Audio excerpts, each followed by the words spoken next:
Precision and politeness at Aslan School. It was a bright morning at Aslan Language School. Julian, the teacher, greeted his student Matteo at the door. "I have to practice my English today," Matteo said with a serious face. Julian smiled and replied, "In a formal meeting, that is perfect. But when we are grabbing coffee later, you can just say, 'I gotta go.'" Matteo laughed, realizing that learning English was about more than just rules. It was about the right moment for the right words. Inside the classroom, Julian began the lesson with a vocabulary challenge. He held up a picture of a rare black truffle. "This is a truffle," he explained. "It is one of many perishable items that must be kept cold." Elena raised her hand. "My grandmother loved those. She is actually my namesake. We share the same name." Julian nodded, impressed by her precise use of the word namesake to describe their connection. Sora sat next to Matteo, rubbing her eyes. "I am struggling with tiredness today," she admitted, "but my belief in my goals keeps me going."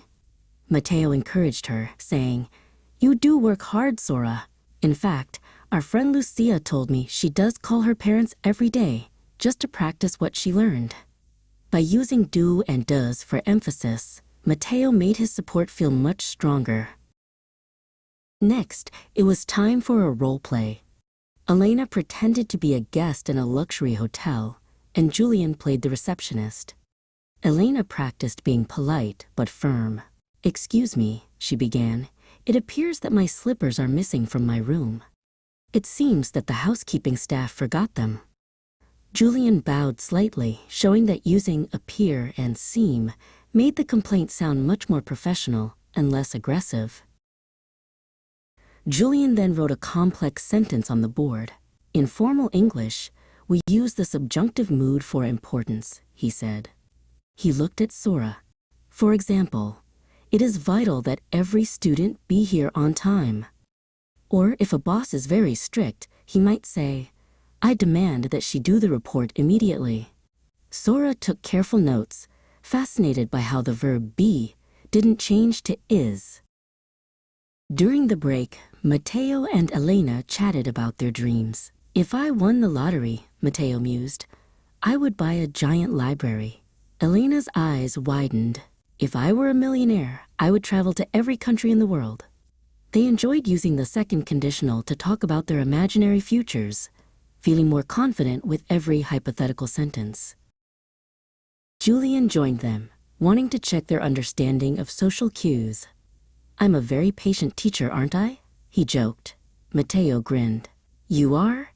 And you will help us with the difficult exam next week, will you?" Julian laughed at the clever use of question tags. It was the perfect way to keep a conversation moving while being friendly. The conversation turned to lifestyle choices. "I try to eat healthily," Sora mentioned, "so I usually avoid spicy food because it upsets my stomach." Elena nodded in agreement. "Neither do I. I prefer mild flavors." Sora smiled back. "I like fresh fruit for dessert," Elena replied quickly. "So do I." They were happy to find common ground so easily. Julian reminded the class that language is a tool for kindness.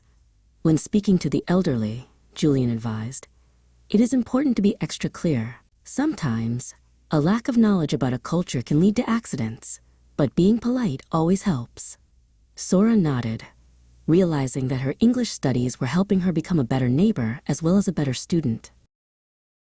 As the school day ended, the students made plans to meet at a cafe. "I'm sorry," Sora said to Elena.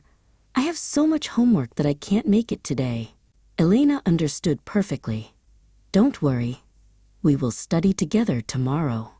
They walked out of Aslan Language School, feeling proud of how much more precise and polite they had become.